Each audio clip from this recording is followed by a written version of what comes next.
remember it like it was yesterday. Koch Arena was filled to capacity with parents, grandparents, aunts, uncles, cousins. My brother and sister left college for the weekend to come watch what would be my very last high school basketball game. It was amazing, and it was a pretty big deal. The Shawnee Mission West Band was there. They traveled the distance. Classmates, friends, teachers were all there to see us. I remember them calling my name, Jen Stanley, number 23, running out, slapping hands. Everything was a blur at the time, but looking back, it's crystal clear. We were competing for the state championship, girls basketball 2011, and it was my senior year, and it was a dream. It's everything that we worked for, everything that I had worked for as an athlete since I started playing at 4. However, we came up short. You'll see here the state runner-up to the champions, teary-eyed, a little shocked, but still together as a team. Little did I know in that moment that I had learned a lot of what I would build my life upon as a leader. My name is Jen Stanley, and today I am coming at you from the perspective of an expert in losing in an effort to try to tell you the best way to lead your library. Since the loss in the state championship by one heartbreaking point, I have not played basketball competitively. I have, however, taken my passion to lead others to coaching and teaching. Much of what I have learned as an athlete growing up, I need as a librarian and leading those that I teach. There are 5 main things that I believe you need to successfully lead your library, and one is to build relationships. When building relationships, it is so important to make those connections between your students, your staff, and in my case, players. I think of getting in the game. Don't be afraid to join them in what they're doing. I remember the first time I ever met my basketball players. I was a second-year teacher, a second-year coach. First time meeting them, I walk in to their summer league game, and they thought that I was a new basketball player. Instantly, we bonded because they could tell that I was going to be a young, fun, energetic coach for them that they had never had before. At first, I was a little embarrassed, but then I thought, what a better way to connect with them than them realize that we have a lot in common. The same thing goes when you're working in the library. You've got to be willing to get to know these kids, to get to know these teachers. Reach out, talk to them, go to their classrooms, and really see what they do on their daily basis. Don't wait for them to come to you. Build those relationships and start early. The next crucial component in leading your library successfully is to be committed. This is important in all aspects of life, specifically in a sports program. As a basketball player, you've got to be committed to your teammates, your coaches, yourself all the time, on and off the court. That is the exact same mentality that a librarian needs to have. We are not just librarians for the 6-hour school day.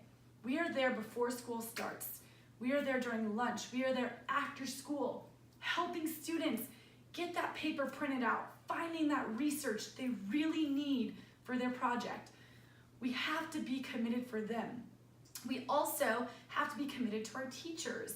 If they're really struggling to figure out a research platform for their classes, it's our job to find that for them, to really immerse ourselves in this idea of getting these kids in the library, getting them involved, getting them passionate.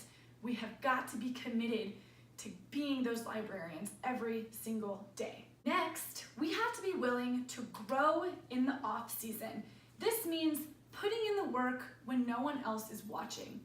For basketball, you gotta go to weights, summer league games, playing on your own with friends, running outside, getting in shape. It means doing those things so that when the season comes, you're prepared. For librarians, we've got to do the same thing. we've got to condition ourselves. We need to constantly be reading, finding those books that are going to interest our students, working through technology so we can get them in with their computers and making things on the computer, on the 3D printer, getting them to be better presenters.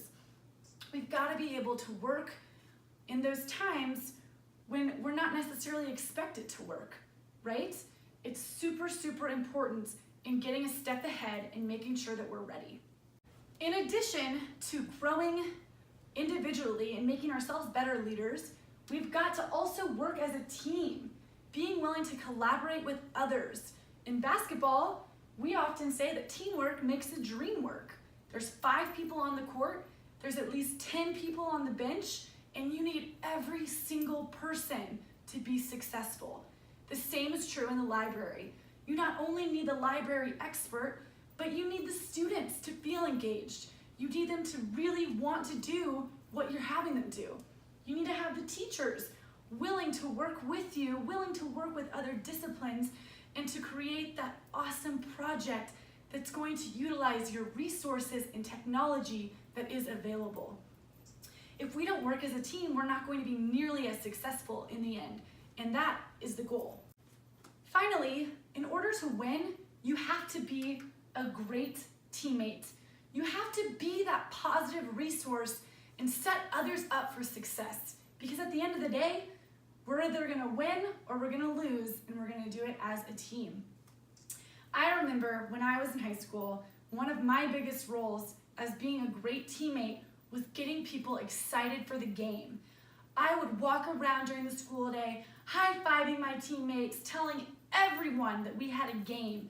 We would text each other, we would tweet each other, inspirational things, just to get excited.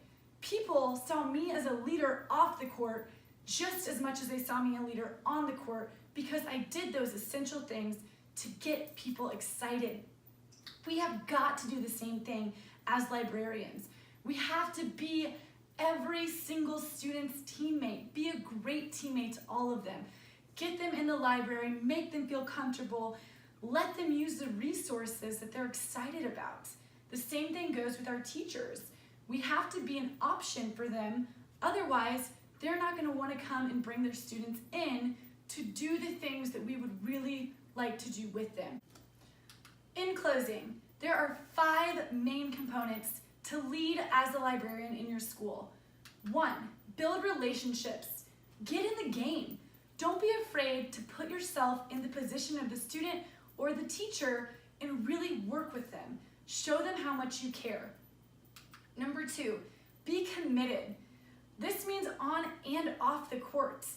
It doesn't mean you're a part-time librarian. You're there before school, during lunch, after school, in the classrooms, working with teachers.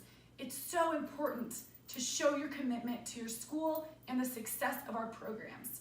Number 3, grow in the off-season. Be willing to put the work in when no one else is watching. This means you're going to weights as a basketball player. You're playing in summer league. You're running every day. As a librarian, you are immersing yourself in so much knowledge that you are excited to spread that to the students that come back in the fall. Number 4, work as a team. Teamwork makes the dream work. Someday, you are going to get to that state championship, and maybe you won't lose by 1 point because you're collaborating and working together as a unit. And finally, be a great teammate. We win and lose as a team regardless of the outcome. Be that player that walks around and isn't afraid to get people excited, that isn't afraid to be enthusiastic and high-five and get everyone going for the game.